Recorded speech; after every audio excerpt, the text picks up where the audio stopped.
So this segues me into what I want to talk about Colin Kaepernick. Now I know a lot of us we probably affectionately have a lot of great feelings for the brother Kaepernick. And I tell you like this, salute to the brother for what he did. Real talk, he started off on fire. His intent and what he desired to do was on point. Hey, look, there's injustice in the world. You know, there's police brutality in the world. And guess what? Not just only in the world, but in America. And you know what? The people who are suffering from that, black people. What we gonna do about it? And he took a stand. He said, you know what? I know what I'm gonna do. I'm gonna make some noise. I'm going to protest in a peaceful protest while in the NFL, and I'm gonna go against, the powers that be. And guess what? I'm gonna sit this one out. When it comes down to the national anthem, I'm gonna sit this one out. Like, wow. And it's funny that I say sit, because y'all may not remember when Colin Kaepernick first started protesting the national anthem.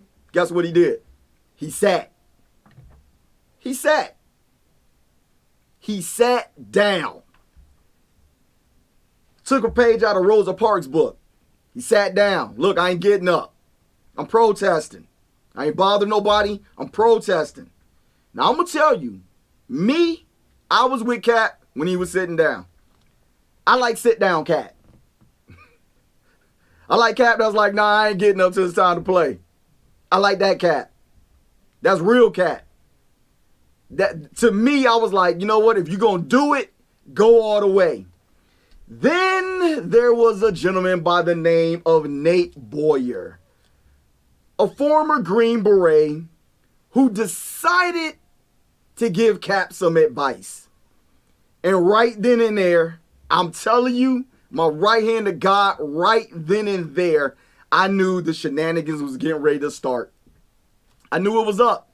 I knew Cap was infiltrated because he allowed some military guy to come to him and say, hey, look, man, you don't need to be sitting down. That's disrespectful. Go ahead and kneel. Right then and there, I knew it was a wrap. I was like, if they can get Cap to do that, whoever this guy is just infiltrated Cap's whole situation. I knew right then and there, you know what? It's a wrap. Whatever Cap getting ready to do is not getting ready to go down how you think, guy. It's not getting ready to go down. Now, I'm going to tell you, as a military service veteran myself, I had no problem with Cap sitting down. No problem whatsoever. None. You know what? I fought in the military for him to be able to do that. You don't want to stand for the national anthem? Fine. Cool. Do your thing. But I knew when somebody convinced Cap that, you know what, kneeling was better than sitting, I knew it was a wrap. I knew from that point they was going to be able to convince him of anything at this point. But nobody paid that any attention.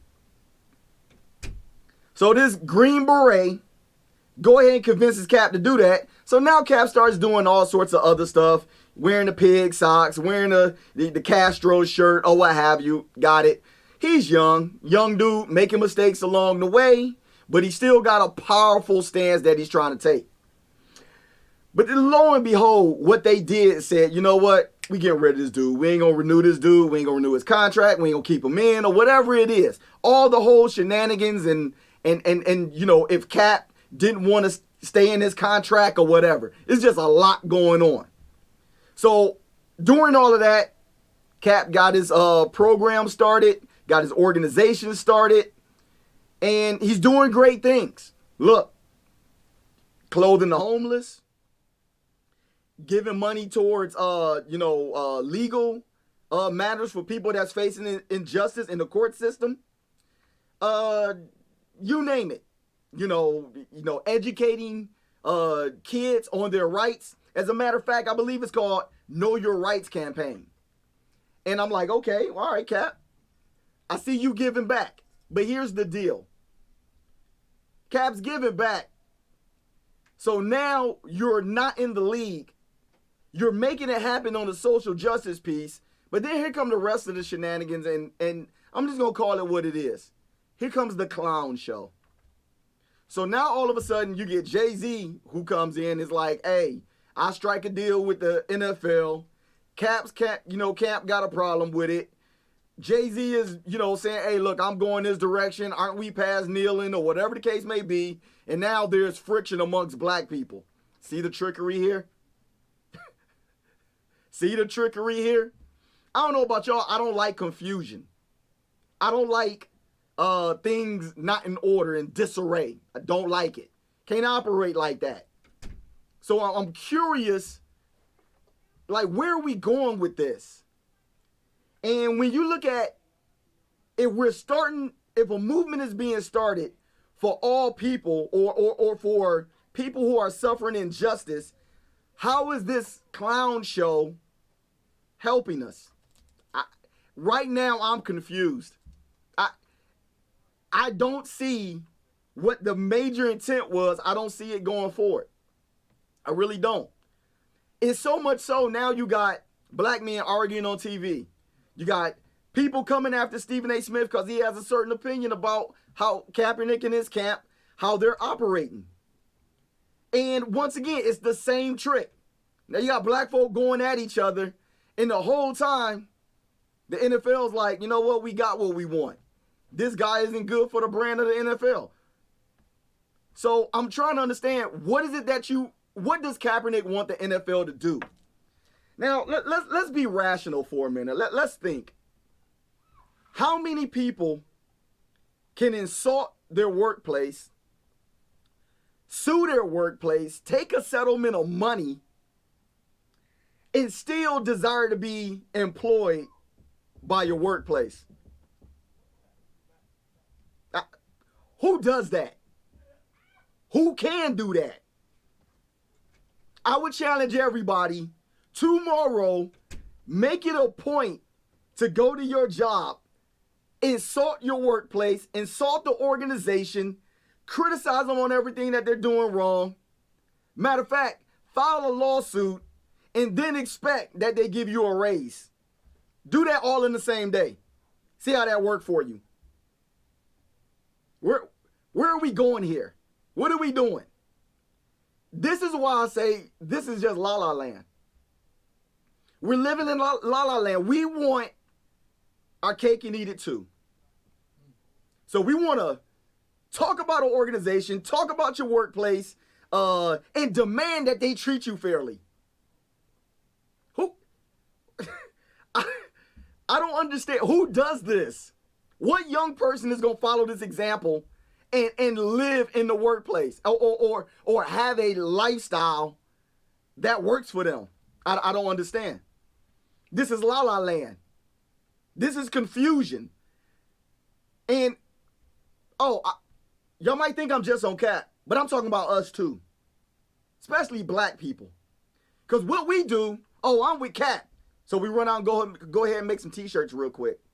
Got the number 7 on it. Got Cap's afro on it. So we hustling t-shirts. Getting paid off a situation.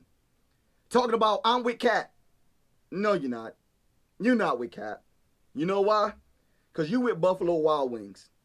You at Buffalo Wild Wings with an 8-piece order of lemon pepper, all flats, and some curly fries. That's who you with because you watching the football game. You're not with Cap. I'm with Cap. No, you're not.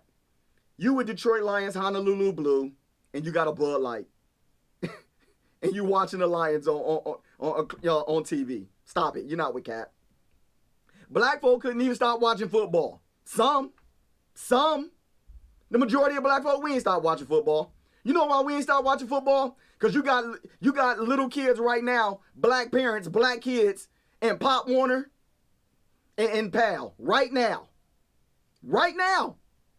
But I guess you figuring in your mind, well, what that got to do with Cap? Okay. Since you with Cap though, I get it. You got cousins, nephews, brothers, sons that's in the NFL right now. Right now, getting a check. But you with Cap.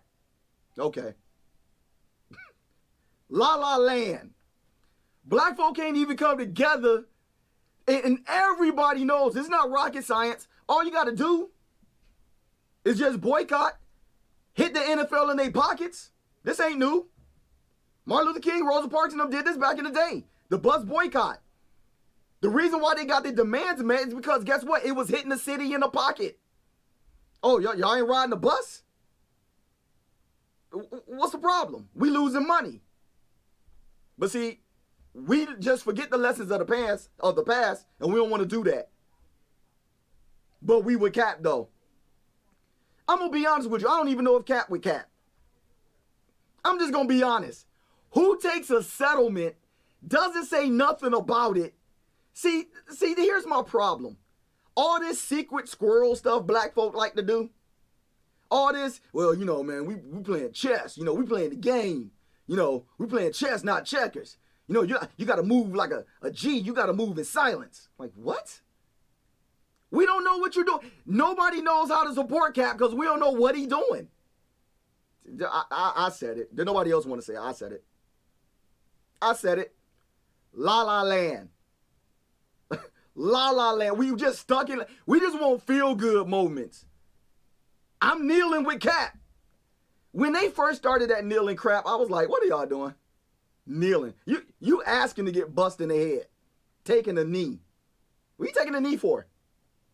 I know for me, the only thing I'm kneeling for is to give my God glory and praise. And I'm going to kneel if I got to sit there and, you know what I'm saying? I got my weapon on me and I need to get a good position. I'm a military dude. What you expect? That's what I do. What else am I kneeling for? For what? You might as well just kept sitting for what they doing to you now. Sit, kneel. What was the difference? The difference was they knew that if they can get a guy to change your mind on something, you'll change your mind on other things going forward. They knew it. But black folk love playing the game. While you playing games, the people in power positions, they playing to win, but you playing games.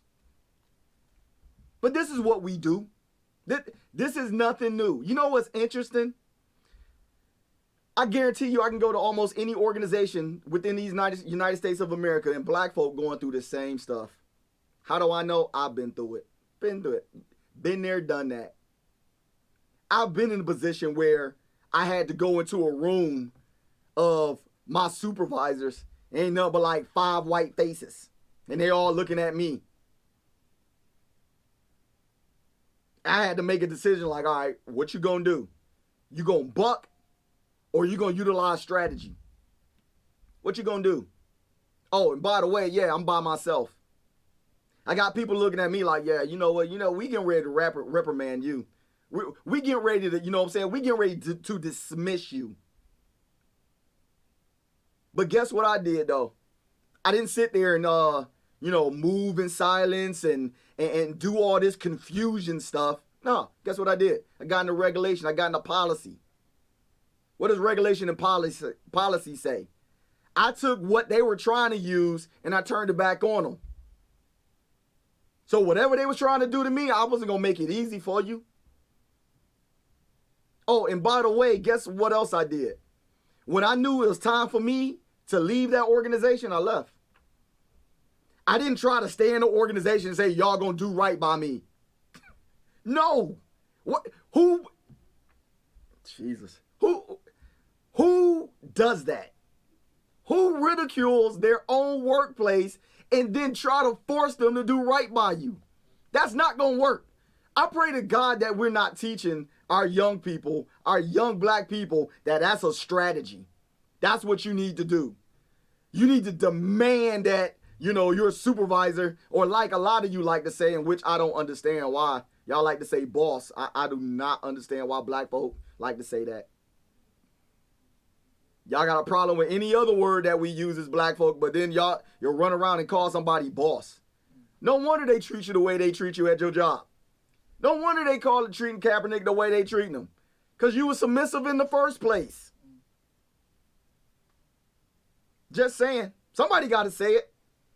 But young black people are going to go to work whenever they get their first job and they think they can do this. They think they can buck systems and they're going to bring home a paycheck. It's not going to happen. So what's the answer? You're probably saying, what's the answer then, smart guy? Since you bringing up the problems, well, the answers are simple. They've always been here. I'm not going to go too long in it, but how about some unification? How about support black businesses at all costs? I know black business stuff going to cost a little more. You know why? Because we ain't got the connections overseas like we should have. We don't know those sweatshops that's making those goods that the Asian people get for so cheap. We know we're not in India where, those women are cutting their hair off and they making weave. We ain't got those connections like that. So guess what? You gonna pay more. Black folk don't have those connections. Real talk. But we won't support our own. Those are answers, but we don't want to do it. We will bring up every other problem and every other reason why not to support black folk. Oh, well, she's nasty and he's mean and they're two-faced and black folk don't know how to treat you and crabs in the barrel. We can bring up every reason other than saying, you know what, I'm going to drive 5 extra miles to go support this black business because I know that black business is going to treat me right. How about have communication? How about have a conversation? How about say, you know what, if I come in as a support your business, I expect to get treated right.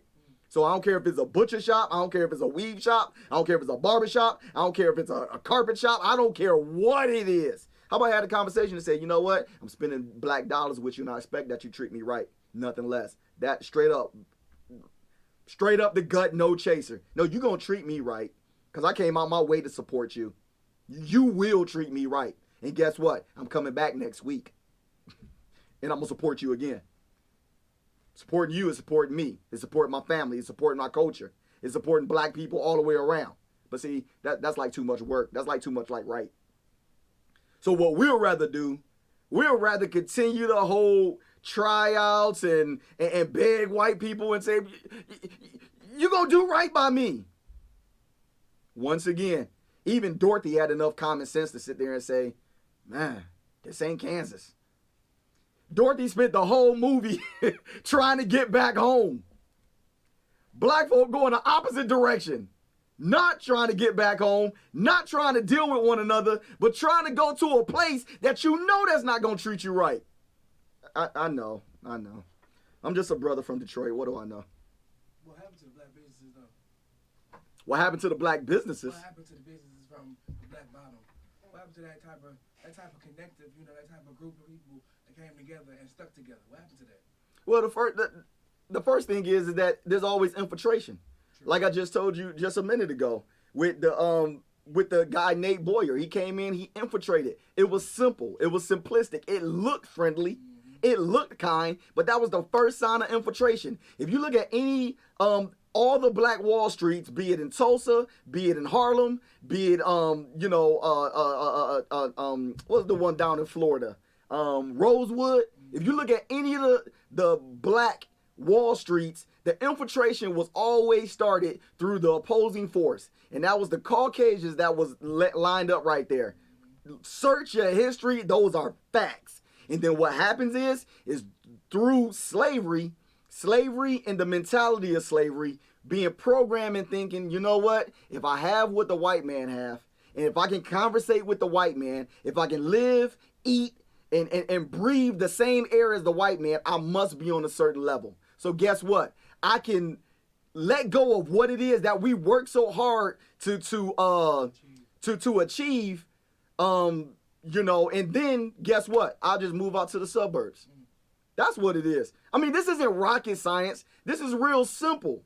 But until we get past that, we will never. We can't get past it. We can. We just don't want to. No, that's what I'm saying. We can, but we can't. A lot of people they stuck into that 1945 mentality.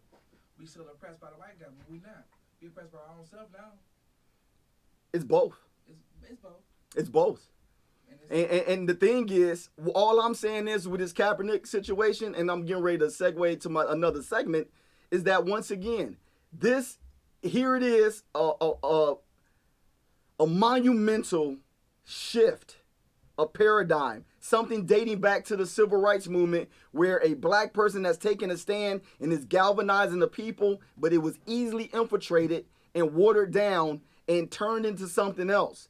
But we're not helping ourselves as black people if we don't support those who jump out first. Mm-hmm. And because a lot of the reasons, and I can go on and on and on, but right now today I don't have the time. I can go on and on, but because I question where are the elders in Kaepernick's camp? I see a bunch of wide receivers giving them shoulder bumps, just happy to be out there running routes. Where are the intellectuals in his camp? He's not surrounded by elders, and if he is, they're in secret somewhere, hiding. We should see this. Come on, man. If you look at, everybody want to talk about Trump, but guess what? He's doing it right. This is my camp. These are the people that I brought in. These are the people who are doing, they have certain tasks and certain things to do. If they don't do it right, I'm dismissing them. There's no secrets. But once again, that's another lesson for another day. All I'm saying is we need not be in La La Land. While you at Buffalo Wild Wings looking at Tampa Bay with your ghost pepper, fire wings, looking at the game, and you're supposed to be supporting Cap, just know that SpeakRoc said La La Land. Just be honest with yourself. We don't want to be honest. We in freaking La La Land. Now, I don't need football. Football does nothing for me. Does nothing for me. And let me say that. I know I said I was going to get off it, but I'm going to say this because I got to say it, because I wouldn't be SpeakRoc if I didn't say it, and I'm going to say the truth. I know Cap's organization is doing some good. I get it. But the way that is moving with the lump sum settlement that he took, and truth be told, how is this helping all the black folk move forward? I really don't see it. I'm sorry. I got to say it. Because if you're not homeless, you ain't getting none of that money. If you're not a child, you ain't getting none of that money. If you ain't got legal problems, you ain't getting none of that money. Real talk. And I don't want to make it simplified like, oh, you need to get money, you need to get a check. But where's the program for the working class, blue collar, taxpayer, black individual in the United States of America? Where's the program for those people? I'm talking about me, I'm talking about you, I'm talking about any of us that work and pay taxes. Where's the programs for us? Yeah, right. See? If we fight for all black folk, let's fight for all black folk then. See, we always go to, I'm just going to call it what it is, low-hanging fruit. Oh, let's get to the kids. We got to help the kids. Who you think supporting these kids? You got single mothers and fathers out here.